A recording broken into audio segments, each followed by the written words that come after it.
our speaker for today. Her name is Miss Kelli List Wells. Miss Kelli List Wells is the founder and CEO of the STEM Leadership Alliance. It is a collaboration she built that includes the major STEM organizations, NASA, and the White House Office of Science and Technology Policy, along with school districts, State Department of Educations, businesses, colleges, universities, and nonprofits. Most recently, Kelli was the Executive Director for Global Education and Skills at the GE Foundation. She designed and executed a portfolio that focused on building education skills and training initiatives to prepare the next generation for the demands of the workforce and the changing labor economy, both nationally and globally. Kelli has done extensive work in the pre-K to 12 education systems, which has reached more than 10,000 teachers and 1.3 million students across more than 2,000 pre-K to 12 public schools, and has also saved school districts more than $20 million. She expanded the work to include higher education institutions and workforce development programs because she saw the growing skills gap. This led her to the development of the Brilliant Career Labs, the first of its kind, physical and virtual learning experiences that help students explore careers and understand the skills required for the jobs of the future. Kelli also led a national convening with over 325 leaders in STEM education that include 28 states represented and 4 countries, and is now leading global education summits, including the first ever Asia Integrated STEM Leadership Alliance, which was held in the Philippines in 2019. I have had the pleasure of listening to Ms. Kelli Wells in the Philippines in 2019. The principal directress, Helen Juanillo Ongo, was with me at the time, and we totally had a very productive and insightful experience with the STEM Coalition. So may I welcome to the NewFields STEM School of Davao, and thank you on behalf of NewFields STEM School, Miss Kelli List Wells. Miss Wells, please. Well, good morning, everyone. How's everyone doing? Can you give me a thumbs up? We're all good? Great. Well, I'm honored to be here. And as it was mentioned in my bio, that I actually have been to the Philippines several times. And the work that I'm leading is all about how do you take science, technology, engineering, and math and incorporate it in all subjects, including art, including history, including music, including your languages, so that students really start to think about how do you connect to the real world. So I want you to be able to ask me questions. So if I don't know if we have a moderator or a process for how we're going to do this, because I see there's a lot of students that are on this, so I'm really excited to be part of this. But I want to talk to you first, just to give a little bit of introduction on why STEM is so important. And I know you have this amazing STEM week, this program that's going on, you're a STEM school, but STEM is not just about the science piece. It's about being problem solvers. It's about looking in your own community and thinking, what can you make better? What can you do different? And how do you connect all of your subjects together so that you start thinking about, wow, what can I do and what can I be? Now, I know agriculture is also a really big thing in the Philippines too. And we need to have those minds to think about, how do we stop erosion? How do we look at growth? How do we grow our crops? What are some of these other things we need to do?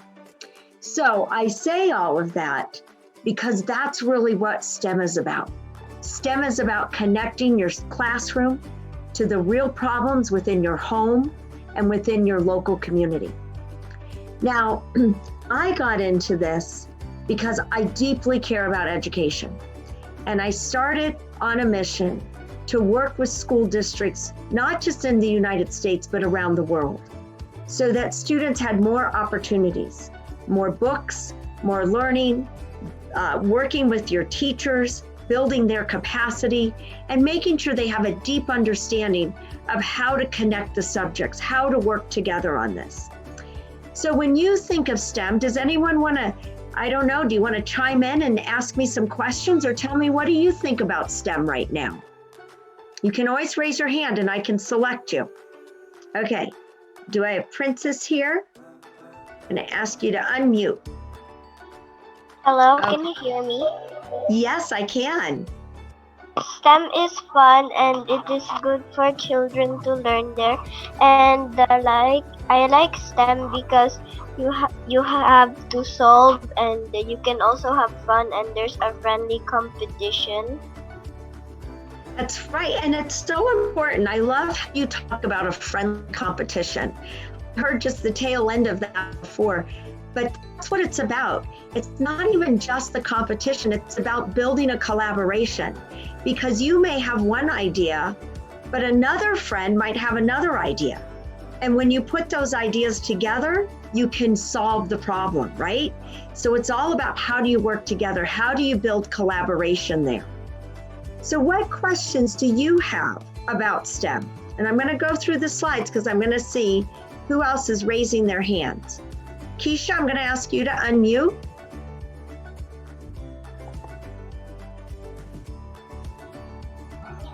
I love There you STEM go. so much because there's so many persons and so many classmates. And STEM is about you learn, STEM is about you think, and STEM is about you play. And you can have fun with your teachers, classmates, and students.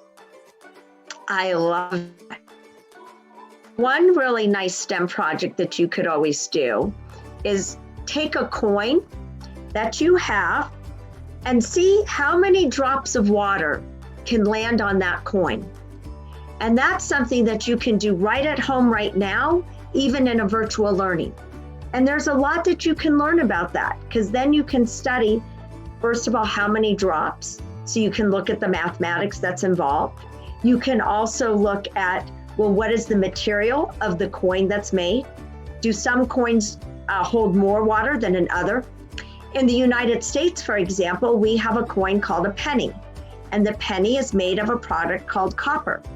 And that particular small little coin can actually hold almost 50 drops of water. So think about something that's about that size there can hold that much water. So think about experiments that you can do too. So what kind of questions do you have about STEM for me? And I'm going through the screen.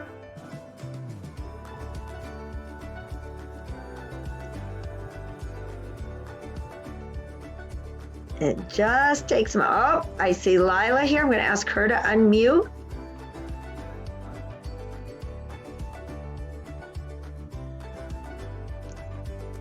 Oops, you're still muted there, Lila. Here she goes.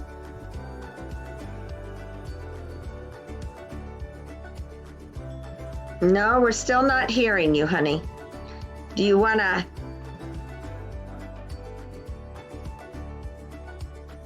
Can you get it there? All right, we might come back to Lila. Is there someone else that has a question for me?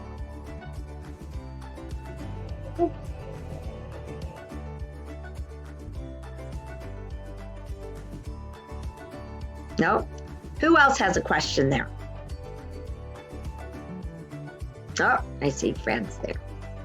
Okay, there you go. Nice meeting you, Miss Ma'am Kelly Wells. This is my question. What is your inspiration on finding STEM? That is an excellent question about my inspiration in finding STEM. I think STEM is so important because it's in everything.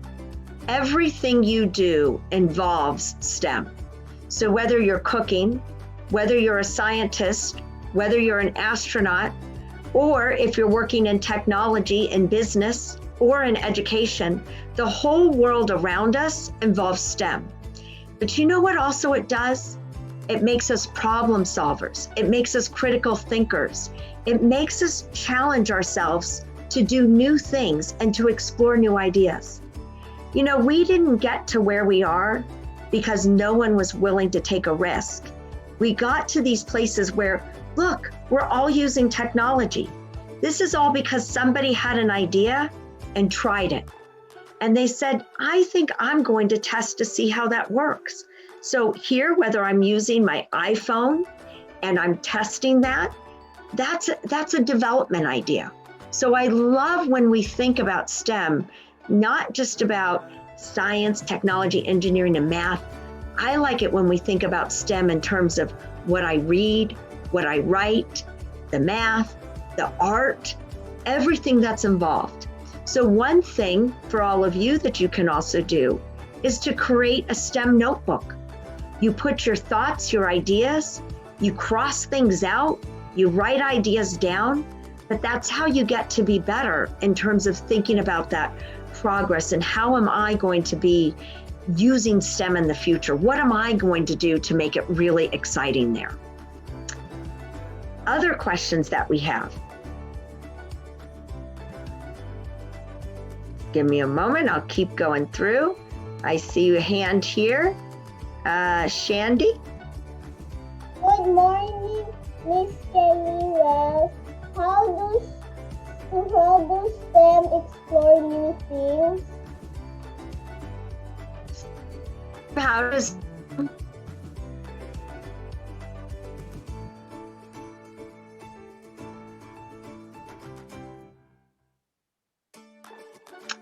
I don't know if I think it was how does STEM explore new themes? Is that was your question there?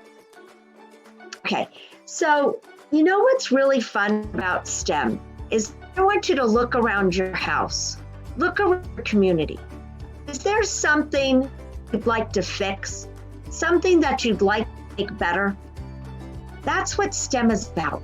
It's about being a problem solver. Looking around and saying, you know, outside there, I see some erosion going on.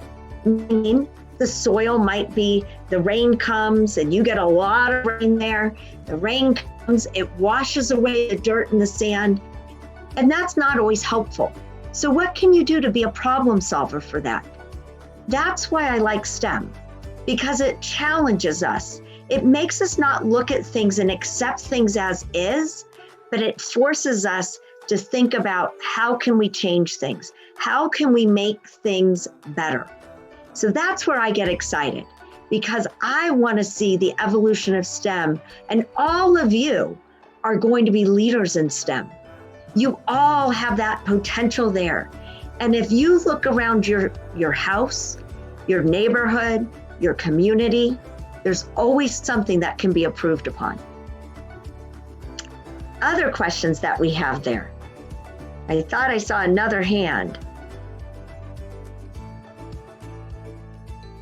Oh, here we go. Princess, you had another question there. Good morning, teacher. Good morning, Miss Kelly. This Yes. is my question. What is the hardest challenge of your life? You know, the hardest challenge of my life is that I'm passionate about integrated STEM. I don't want the word STEM to be used as an acronym. I want this word STEM to be used as action. And the hardest part is to convince everyone to be on board. And that's why I started the STEM Leadership Alliance and started to work with all of these major organizations. And it was thoughtful leaders that were in the Philippines that said, yes, we need to do this. And now we have over 50 countries that are now starting to change STEM to calling it integrated STEM. Because what we want to see is that all of the subjects are connecting, so that when you go to science class, you start to understand the math that's related to it. You're using technology just not as a tool, but as a resource, as a way to really understand how to collect information. And engineering, you're creating design projects. You're thinking about how to do things differently. So my greatest challenge is trying to move countries, schools, students, parents, everyone to stop thinking about STEM as just a silo, but start thinking about STEM as connecting your subjects. Misha, I see that you have a question there. I'm going to ask you to unmute. My question is, how do you find us as a STEM student? How do I say that one more time? How do you find us as a STEM student? As STEM students. So STEM students, this is really important. A STEM student is not someone who just takes science, technology, engineering, and math. A STEM student is thinking about everything around. They're problem solvers. They're critical thinkers. Think about walking around with a magnifying glass and you're looking at it differently. You hold it up, you pull it back, things look different. And you're trying to solve those problems. So what I want a STEM student to be is someone who's excited about learning, who is constantly asking questions and won't settle just for that word why, but really thinking about, I want to try to come up with a solution. But I also want to say that if you come up with something and it might not be right, it's not failure. When you're a scientist, you learn from your mistakes, you learn from that failure. So when you're involved in STEM, you're learning from that. And that's the most important part for a STEM student. Now, did I see some other hands here? Oh, I see Vince here. I'm going to unmute you, Vince. What? Good morning, Miss Kelly. Good morning. What is the biggest part of STEM in the future? Well, I think what has happened when all of us had to go to this remote learning environment, it changed the way we think about the future. We can no longer, everyone had to learn about technology. Everyone faced challenges, whether it was your teachers, whether it was you, whether it was your parents, everybody had something to learn. So I think our future was accelerated. We moved forward. And so we have more advancement now. But we have to continue to think, how are we going to have students learn? How are we going to work with populations? And I think we're also now looking everything from healthcare to business. Everything is going to be looked at differently. And technology is not going to play a smaller part, it's going to play a larger part. So one thing, you're all using technology right now, continue to challenge yourself with that technology. Continue to explore it more, because we need to have people who understand that technology, because it's not going away. And I think as we move forward, we're starting to see things accelerate much faster. You know, they've just developed a flying car for the first time. So we're starting to see all of these things move. Can you imagine that? I think in the Philippines, that would be great because the traffic is so bad. So we want to start thinking about what are some of those things that we can be doing to change. Other questions? I see Amik. I'm going to ask you to unmute. Good morning, Miss Kelly. Good morning. This is my question. Do you teach little kids like us? And if yes, then what is the challenges in teaching the us kids? So I do work with students. I actually, on Saturday mornings, they will be recorded though, because it'll be late for you. I do a read along program for students. And I also work with students in this whole virtual world. And the hardest part, what students say, is how do you, especially when we're virtual right now, how do I do experiments at home? How do I look at things? How do I challenge myself?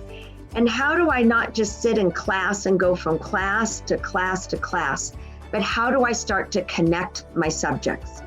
So for younger children, we're with them for a very short amount of time, and we work with them on quick, fun little activities. And as the older you get, it's very, very difficult, because now you're trying to look at how do I use technology? How do I test things? How do I experiment? But you know something? Anything in your house, anything in your own backyard can be used in an experiment. So what we like to do is we like to hear from the students to say, what problem have you solved? What problem are you looking at? Talk to me about what's going on in your own home and how can I solve those types of problems? I had a question in there. Someone asked, is it hard to become a CEO? Well, it does take work, but everything takes work. And as I said, the part that I love about my job is that I get to meet wonderful students like yourself who are so energized and so engaged. I get to work with teachers. I meet with parents, and I love that whole aspect of it. And I think when you hear and you learn from other countries, you might be in the Philippines, I might be in the United States. I dealt with other students that have been in Thailand and other countries there. But guess what? We're all the same. We all face the same challenges. We're learning technology, we're doing different things, but we all have to be the problem solvers for our local community. That's the part I get most excited about. So yes, but it's not just hard work, it's being passionate. You have to love what you do. So what I want to say to all of you is love what you do. When you get up in the morning, love school, embrace school, get excited and think about what are the problems I'm going to solve and how am I going to be that next leader. So what other questions do we have? I'm going to keep scrolling through. I'll do a couple from the chat too. Do we have other hands that are raised? I see Chantelli here. There we go. Hi, hello, it's nice to meet you. This is my question. I hope you don't have a hard time answering this. How do we get ready for assessment in STEM? Say that one more time. How do we get ready for assessment in STEM? Yeah, assessment it's a hard one to take. And what I really think about the assessment piece of it, and this is part of what we're working on, is that when you're assessed in STEM, you have to look at the science, the technology, the engineering, and math. And when I frame STEM, I frame it around 3 principles. There are 3 areas of guidance. First of all, each discipline we have to respect. Science is science, math is math, engineering is engineering, technology is technology, history is history, so on and so on. The second component is that we have to authentic connection. We have to see where science and math connect.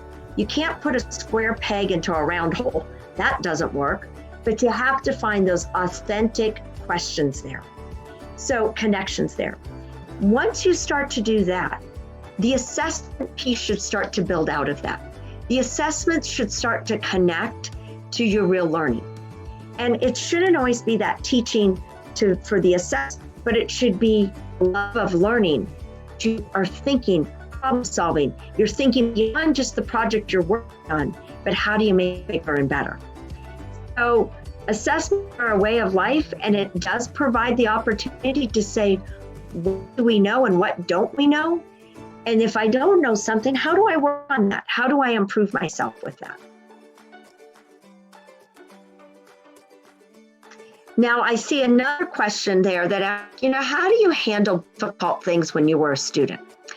Well, I'll start by saying, first of all, I was a student a long time ago, but I'm still a student today because I'm always learning. And that's, the hardest part is when you don't do well at something and you get frustrated. But you know what the best part is you pick yourself back up and you try again. And things aren't always going to work out, not the way you plan, but it's how you overcome all sorts of obstacles. And so for me, one of my greatest challenges is I had an opportunity when I was in college to go to Japan. And I was at college, I walked across, I had my interview. And I had 6 college professors all me. And I was young, I was 20 years old, and it was very scary. And I thought for sure, oh, my internet's just a little, there we go. I thought for sure I was not going to go to Japan. And I cried. And I came up the next day, I talked to my parents and I said, it's going to be okay. It's going to work out. So guess what? A couple days later, I got the phone call, I was able to go to Japan. And that's what it comes down to. You have to persevere. If it worked out, great. If not, I was still going to be okay. There was some other plan in place. So always remember that. It's not the end of the world. It's how you persevere through a challenging circumstance. I'll do one more question from the box, and then I'm going to go back to selecting any hands that are raised. One thing that was asked was, what's the hardest thing I've ever solved in STEM? One of the hardest things right now is virtual learning. How to keep students engaged and how to work with partners on finding good resources. I don't want a resource that just provides an opportunity for a student to fill out an online worksheet. I want you to do something. I want you to be a critical thinker. So the hardest part was making sure that I brought together the major STEM associations, so the ones for science, technology, engineering, and math, that I also made sure that I brought together NASA. And so we have astronauts with us too.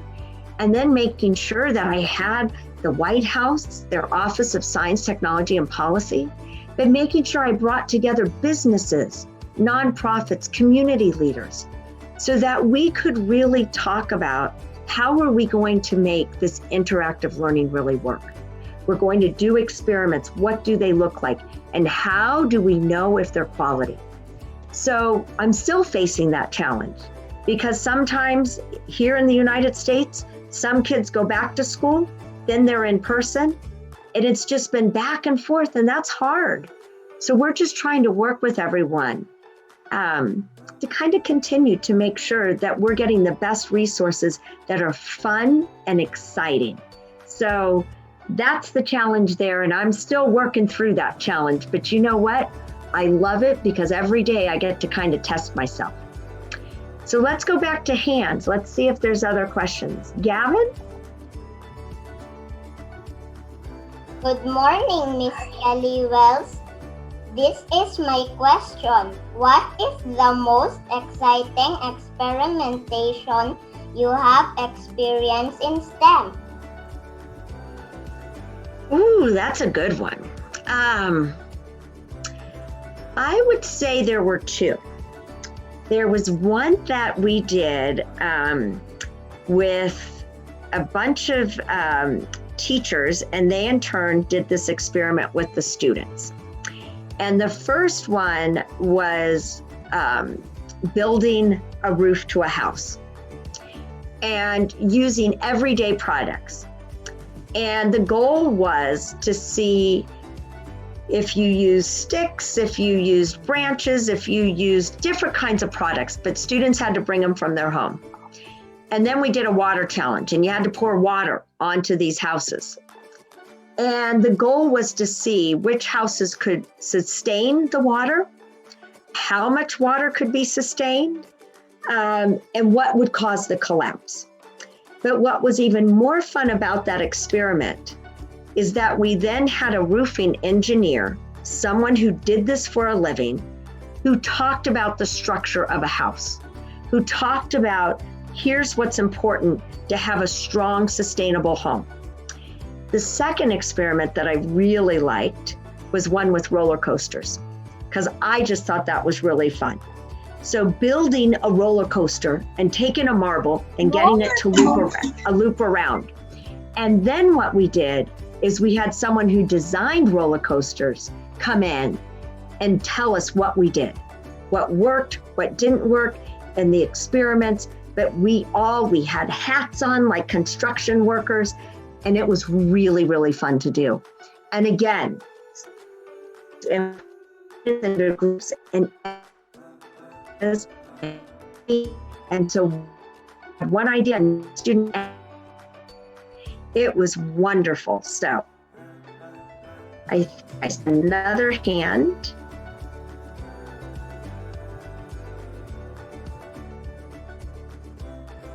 Oh, Patrick there. I knew I saw that hand there, Patrick.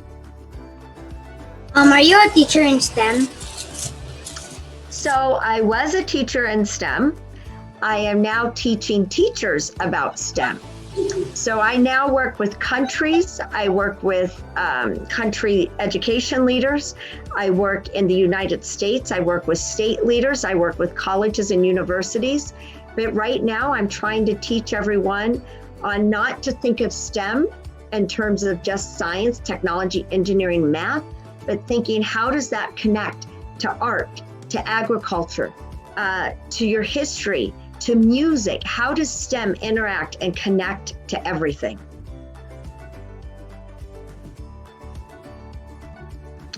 I have a question. What is your ambition when you were little? Well, you're going to find this very interesting. So when I was younger, I did want to go into business for some reason or other. But what I really cared about the most is I wanted to work with a nonprofit organization. I wanted to work with an organization that would help to bring good. And I feel like I'm still doing that because our STEM is all about helping the world, to help it think better, to be.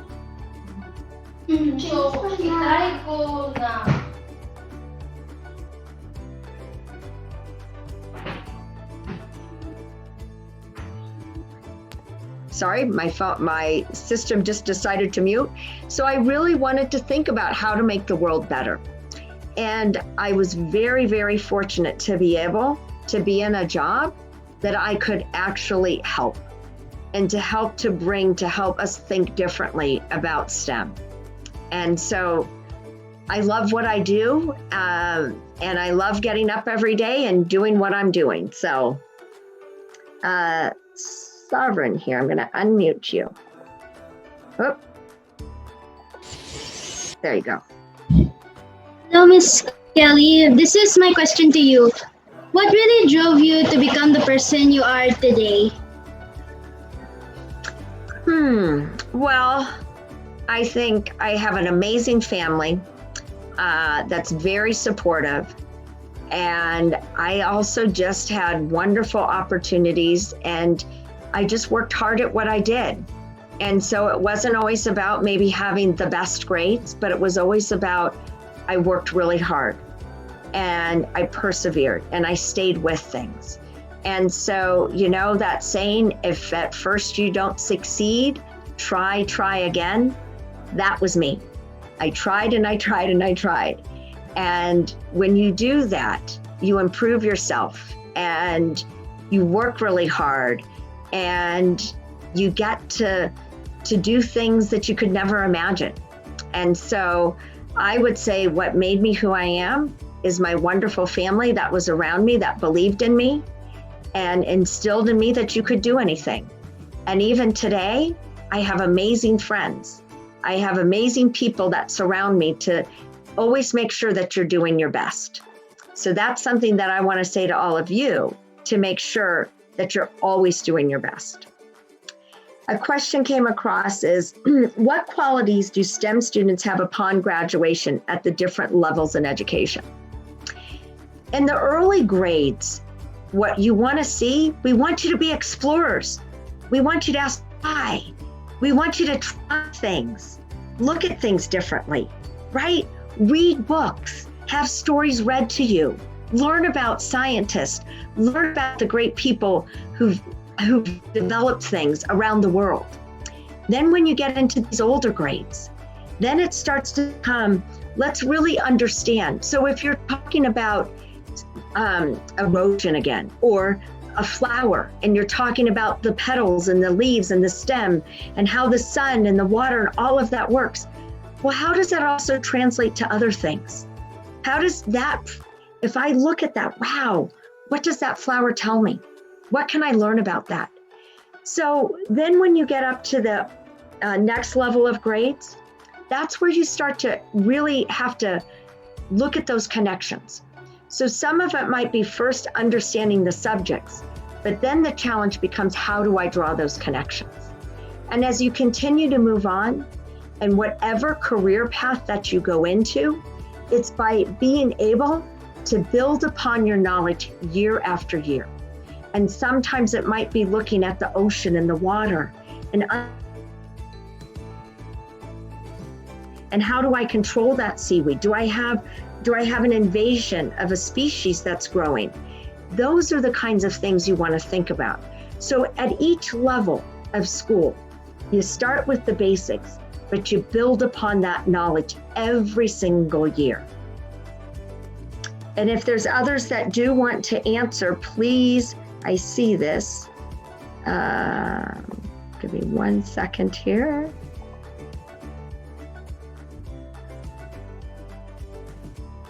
I'm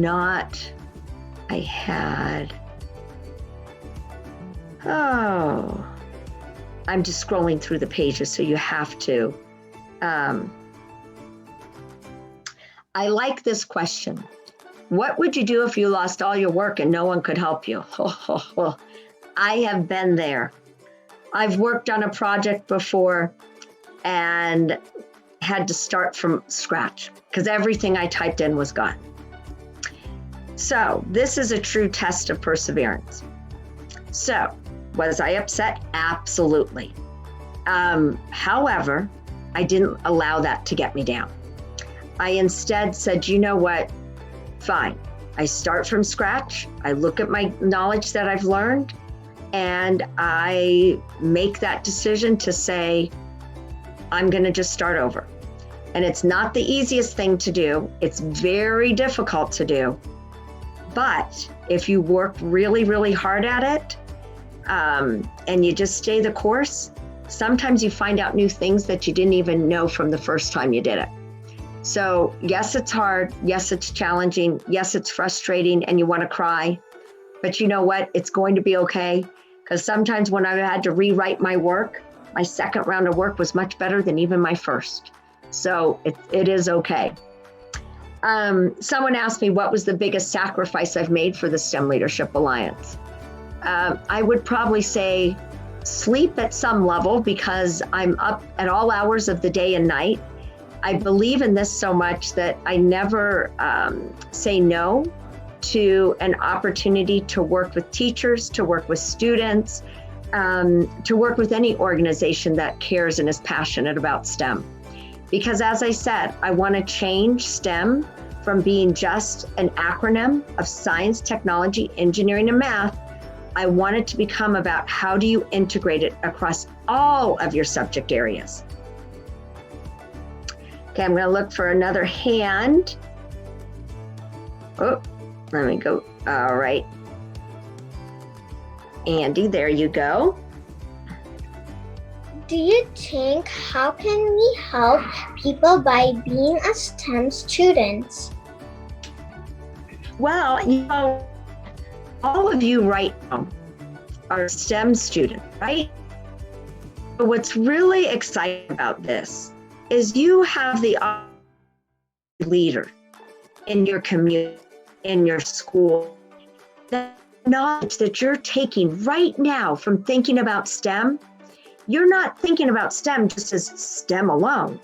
You're thinking about the engagement, the fun, the connections. Now start to think about, how do I solve? What else can I be doing with this? So what I love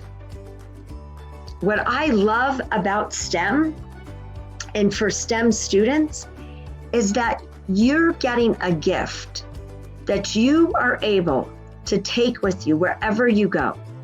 This is your foundation for learning. So when you take that learning with you, you have that ability to move it forward, to really make sure that you never stop being a problem solver. You never stop being a critical thinker, that you're always asking questions, you're curious, you're pushing, you're continuing to think about things differently. So that's what I want to make sure you all remember, is to keep challenging yourself, because you're just on the cusp of what you're learning right now.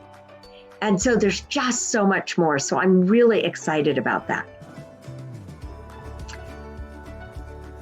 So I've had a couple questions about the best part of my job and my favorite thing. And I'd have to say is hearing and learning from other places, understanding what they're doing. So whether I'm working in New York City or right here and now, I'm actually in Arizona in the United States, or maybe if I'm in Bangkok, Thailand, or Singapore, or Cebu, or Manila, I love visiting schools. I love seeing the learning. I love to see how the interactions are going. And even just with this Zoom meeting that we're all doing, I love this. I love seeing your faces. I think the interaction, your questions are amazing. That's the part that I think is the most rewarding, is just to see lights come on and to see people inspired to think about STEM differently, to think about it on, well, there's art and there's subject with that. So, and I've said this, you do get frustrated with projects. It's not easy. And so I just everyone that even when you have a challenge, it is okay. Now I see some hands. I'm going to ask Alexandria to unmute. Hello? Yes. Thank you for sharing your precious time with us, Miss Kelly Wells. Yes. We really appreciate you sharing your time with us. And may I please, we'll be ending our Q&A. But before Wonderful. we end, may I please call on Dr. Napoleon K. Hornilio. Thank you again, Ms. Kelly Wells, for graciously accepting our invitation and for talking to our students. We certainly appreciate it. You never know this contribution that you're having on the Philippines. As you very well know, we're also very, very challenged in the country given our global innovation index scores. We produce very low human capital in science, technology, engineering, and mathematics. And I think a lot of that is partly due to the very poor foundations that we have in basic education and secondary education, including secondary education. Certainly, the country continues to have enormous challenges in increasing the number of scientists and engineers that can propel the country's innovation and competitiveness.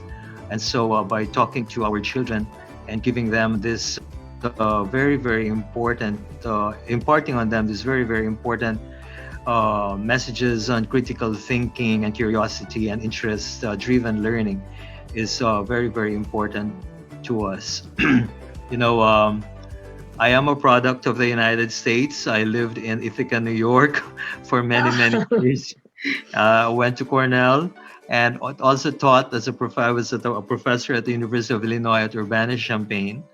and but then I had to come back to the Philippines to attend to family businesses, and so I do know, as a product of America, and really have seen how it has worked for your country, which is also my second home, and I think it's something that we also wish many of our countrymen to also benefit from. It's not so much the vastness of American richness, I guess, is partly in terms of the frontier mindset. It's looking at things with certain level of open-mindedness and interest that has really made America great, and really also the center of STEM.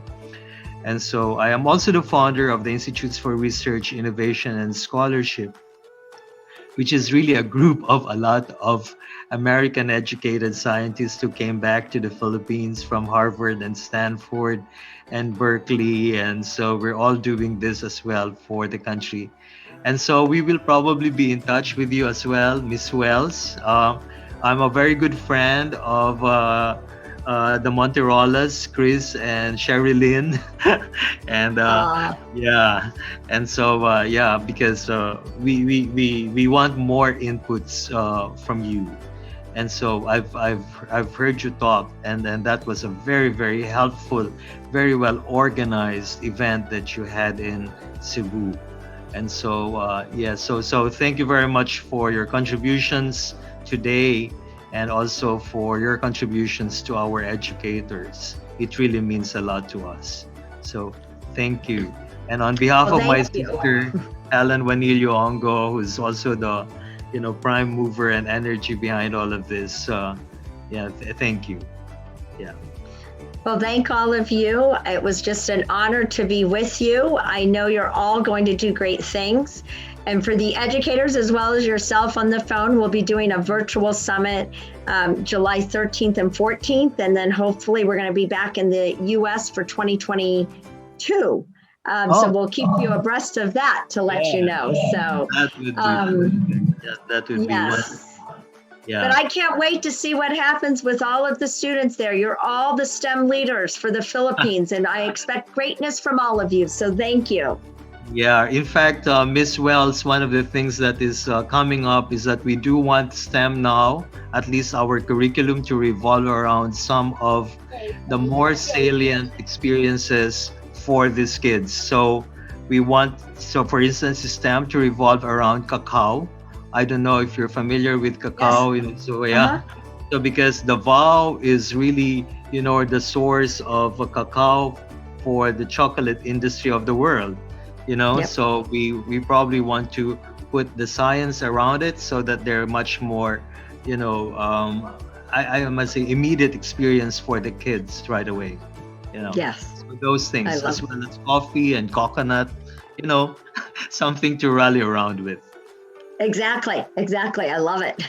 Yeah, it's just like corn in Illinois. Yeah, that's right. So anyway, thank well, you good. very much again. Thank you. you, everyone, and good you. morning. It's night for me, so I'll be going to bed soon. So good night. Or good night. morning. Back to you. Good All morning. right. Bye. Bye. Say goodbye. Bye. Bye. See you next time.